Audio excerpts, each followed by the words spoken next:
Hello, friends. When a woman IPS officer goes on a covert mission disguised as a widow to the prison, a terrifying truth about the prison is revealed to her. She realizes that the prison is not only a place to punish criminals, but has become a center of organized exploitation.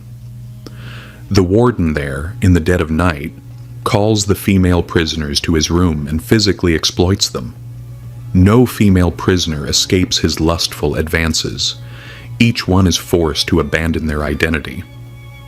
When the IPS Madam 2 arrives as a prisoner, the same thing happens to her that has been happening to the other prisoners. But friends, what happened next shook the entire prison system. After all, what did the IPS Madam do? To know that, watch the video till the end. You'll have a lot of fun and learn a great lesson. So friends, don't leave the video unfinished because incomplete knowledge is never equal to complete. Now, let's start the video. But before that, I request all of you to like the video, subscribe to the channel. So friends, let's start the video. Friends, it was around 10 p.m. The peace of Delhi seemed even deeper when IPS Bhavna Rathore sat leaning over her table inside the city's luxurious government bungalow. The files scattered in front of her and the blue light from the computer screen illuminated the room as a breeze of silence flowed through. Everything pointed to the fact that it wasn't an ordinary night. Her eyes kept fixing on the heavy file placed on the table as if the file was calling out to her. It read, "Confidential report on mismanagement of women's prison." Bhavna took a deep breath, as if gathering her inner strength, and opened the file. The first page shook her to the core. Inspector Ranjit Yadav was accused of sexual harassment, brutal beating, and mental exploitation of the female prisoners. 2 blurred pictures and a written transcript of an audio clip sent from unknown woods were attached below. Bhavana's heart skipped a beat. This wasn't just a duty. It was a call from a human being. The years of muffled cries of women trapped in the walls were audible. The government investigation would take time, but the screams of these women couldn't wait any longer. She told herself that night Bhavna made a bold decision. She would go to the prison herself, but not under her real identity. She would become Gauri, a poor 35-year-old widow falsely accused of murdering her middle-aged husband. A fake case, court remand, medical reports. Everything was made to look real. Information about this mission was only shared with 4 officers. 3 days later, a police jeep entered through the heavy gates of a women's prison in Delhi. A woman, her tongue hanging out and her skin dried up, looking very ordinary with a tired, disheveled appearance and broken wrists, was none other than IPS Bhavna Rathore, who was now in the prison in the guise of Gauri. On her first night in prison, her soul trembled. The food on the plate was rotten dal and dry bread, and above all, a female guard who cursed at her. The sound of crying was coming from every direction, as if each room had a sad story to tell. But Bhavana lived every moment. This wasn't a trick, it was a battle. Being a woman and becoming the voice for other women. The next day, a woman slowly came and sat close to her. "Did you just come here, sister? Don't talk too much. If the inspector notices you, your work will be over." She was Rubina, who had been kept in jail for 4 years without any trial. "Why?" Bhavna asked innocently. Rubina's eyes filled with tears. "That night he called me and denied me. He beats and stops me from eating or gives me something mixed," she replied. Bhavna's heart was about to break, but she kept her face calm. She knew that this fight wouldn't be easy, but she wouldn't back down. She had hidden a small camera in the wardrobe, which was recording every movement. Her real uniform and mobile driver, Satish, were outside. On the 3rd night, Inspector Ranjit arrived. A tall, heavy-set man with an intimidating look in his eyes and arrogance on his face. "Are you new?" he asked with a smile. Bhavna lowered her head and said, "Gauri, just that." He held her chin and lifted her face. "Fresh air will come in this prison. This is good." Bhavna's body shuddered, but behind her eyes there was a cold fire burning. She checked the camera recordings. Everything was going smoothly, but she couldn't sleep. The crying from the cells disturbed her soul. She promised herself that no cry would be suppressed now. The end had begun. On the fourth day, 2 guards came in, the middle of the night. "Number 114, come out," Sir called. The number 114 meant Gowrie. Bhavna's taken to a part of the prison that was called the Plain Barracks, a place where regular prisoners couldn't go. It was Inspector Ranjit's luxurious office. The walls had pictures, bottles of alcohol, and in one corner, an expensive sofa. "Come, new queen," Ranjit sat in his chair and said. "Now your name will be whatever I want." Bhavna's eyes were still calm, but the hidden camera in her scarf was recording everything. When Ranjit tried to pull her palu, Bhavna fearfully stepped back. "Are you scared?" he asked, laughing. "Yes," Bhavna said in a trembling voice. "There is no need to be scared once you get used to it here." Ranjit rang the bell and a female guard came in. "Put her in the barracks." The new room, though a little cleaner, was still under surveillance. At 2 a.m., the door opened again. Rubina silently entered. "Gauri Didi, be careful. He could come at any time. Many women have broken down here." Bhavna's eyes filled with tears, but her voice remained firm. "Now your voice won't just jump out of the wall, Rubina. I promise." The next 2 nights were terrifying. Inspector Ranjit tried everything, from sweet words to threats. Sometimes he sat beside her, tried to hold her hand, or even called her for food with a plate in his hand. But Bhavna played scared each time. She kept recording everything inside. Every tear, every trembling voice became part of her mission. For the past 4 days, a man in lawyer's attire, Satishish, was seen outside the prison every day. His eyes were constantly looking at the prison walls, and the small camera in his hand was recording every activity. He kept the footage safe. He was monitoring the movements of the jail staff and maintaining constant communication with the media and senior officials. Satish's goal was clear: to safely bring Bhavna out and expose the heinous conspiracy that was unfolding within the prison walls. And then came the 4th night, immersed in silence. But like the calm before a storm, that night Inspector Ranjit Yadav had warned Bhavna in clear terms. "Tonight, your final test will be. You will bow down, or I will erase your existence." Bhavna's door opened, but this time she was not weak. She had a high-tech device hidden and strapped to her back. This device could send a signal to Satish outside the prison with the push of a button. As the inspector entered the room and his drunken eyes began to reveal his lust, Bhavna pressed the button on the device. Satish, sitting in the car outside the prison, received the signal. He immediately sprang into action. With him were the ready commissioner, female commission officers, and 2 journalists, and they quickly headed towards the prison. Now, a new breeze began to flow in the suffocating nights of the prison. Inside, Bhavna was still standing as Gowrie, but her eyes no longer showed only fear. There was a fire burning in them. No one could hear the cries of the prison walls anymore. She had feared a great storm. Bhavna's mission had now reached a point where returning was impossible. It was 11 p.m. Inspector Ranjit came out of his room swaying with a bottle of alcohol in his hand. In his pocket was the VIP locker key. This was where Gauri, i.e.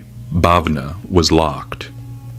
The 2 guards posted at the gate moved across the path as though it was a daily matter, following his signal. As the door opened, Ranjit said, "No excuses will be accepted today. Gauri, from now on, you will be mine." Bhavna took 2 steps back and in a low voice said, "I am ready to serve you, sir. Just have some mercy." Ranjit closed the door. Now there were only 2 people inside. one prey and one hunter. But in reality, the prey had not yet been caught. Bhavana slowly pressed the button on her waist and the live feed began. Satish immediately started streaming the video live online. As Ranjit moved towards Bhavana, she stopped and said, "Before you come closer, know one thing. Should I serve you first, or should I expose the secret I know?" Ranjit stopped. "What are you trying to say?" Bhavana's eyes now showed no fear or hesitation, only a flame of fire. "In this prison, you don't just wear a uniform. You run a racket. Rubina, Shabnam, and many other women have fallen prey to your lust and greed. Bringing drugs into the jail, selling women and throwing the bodies of anyone who speaks into a well. This is your truth, isn't it?" Ranjit tried to laugh. "What will you do, old woman, who will listen to you?" Bhavana said in a cold voice, "The ones who wanted to hear are hearing. You live now. The whole country is watching." Ranjit's face turned pale as he turned around, and at that moment the door opened.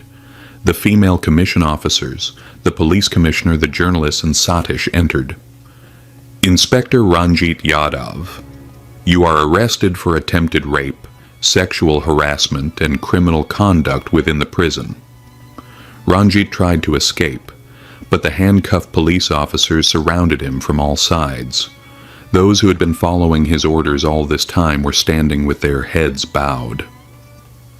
Bhavana now moved forward with her true identity as IPS officer Bhavana Rathore. She glanced at the room one last time. This was not just the arrest of a police inspector. It was the defeat of the system that had been suppressing the cries of women for years. Now, not fear, but truth would resonate in every room. A riot began inside the prison. CBC records, files of missing women, fake registers, and drugs started being recovered. A complete conspiracy was being exposed, and then that one thing was found that changed everything: a secret diary. The diary clearly stated that, under the orders of the master, Rubina had been transferred.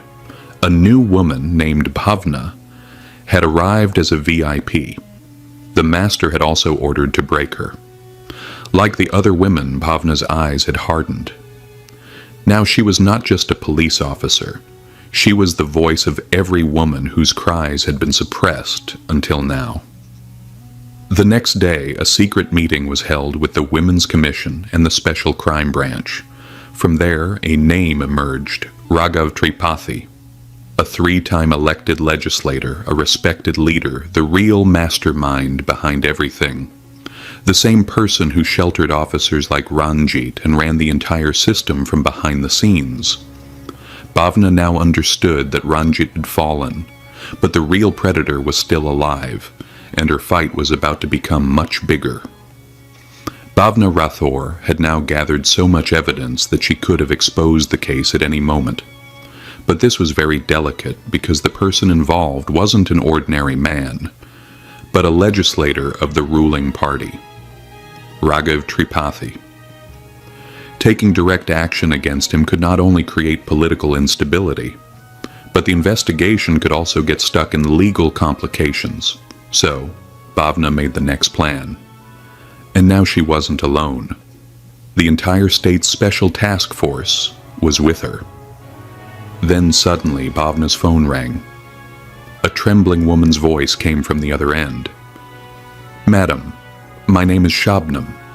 I too am a victim of the same network. I know where the master, Raghav Tripathi, is, but my life is in danger. Please help me." Without delay, Bhavana took the call seriously. The next morning she disguised herself and left to meet Shabnam alone without any official vehicle. Shabnam took her to an old farmhouse in a secluded area. From the outside the place seemed normal, but as soon as Bhavana stepped inside she realized this was no farmhouse, it was a torture den. Cameras everywhere, armed guards, and secret doors. Everything indicated that a serious crime was being committed here. Raghav Tripathi often hosted special parties, where female prisoners and innocent girls were auctioned. On the other hand, Raghav had now suspected that someone was following him. Hearing Bhavna's name, he became furious. He told his associates very clearly that she would not be kept alive. She was an IPS officer. She would expose the levels. Erase her. Bhavna had now plunged into a mission where her attire, her life, and her resolve were all at risk. But this time there was no fear in her eyes. There was a spark of revolution. She had decided that no one would be Gauri, Shabnam, or Rubina anymore. During the meeting, an express delivery person arrived with a suspicious parcel. The feeling opened her up. Inside there was a burned sari and a threatening letter.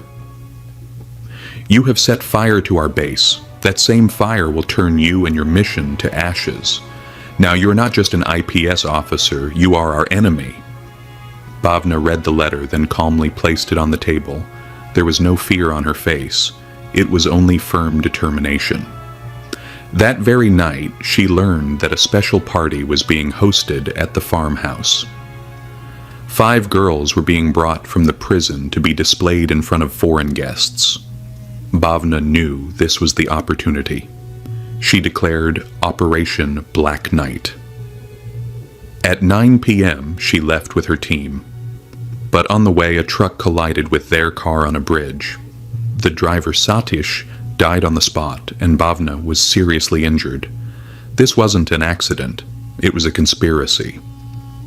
During the interrogation, the truck driver said that he had been instructed to stop the IPS madam at any cost. Once Bhavna regained consciousness, she said, "Call my colleagues. The operation will continue, even if I have to go on a stretcher."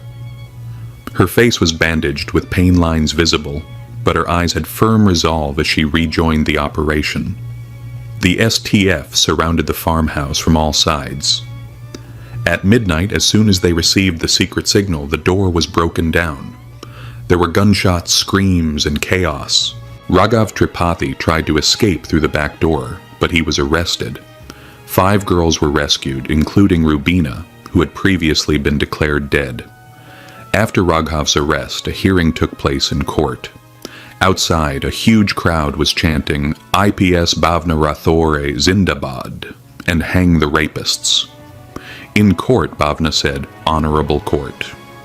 We have made criminals out of leaders like Raghav. That was our biggest mistake.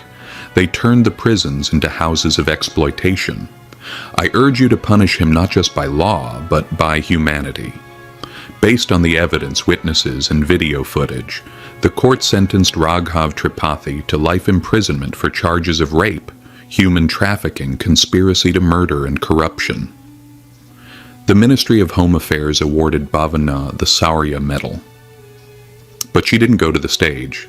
She went straight to the rehabilitation center where Rubina, Shabnam, and other girls were. As soon as they saw Bhavna, they ran to her and hugged her. "Madam, you made us feel like human beings." Bhavna's eyes filled with tears. "Now you will live not just the rest of your life, but a new life." A few months later, she was offered the position of chairperson of the National Women's Safety Commission, but she declined. Her answer was, "My field is where there is oppression and where justice is needed." A reporter asked her the last question, "Madam, don't you fear such powerful enemies?" Bhavna smiled. "When a woman, a widow, can go to jail, any woman can change the system." And with that smile, a new dawn of justice began. Friends, if you liked today's story, please like the video, subscribe to the channel, and share your thoughts in the comment box.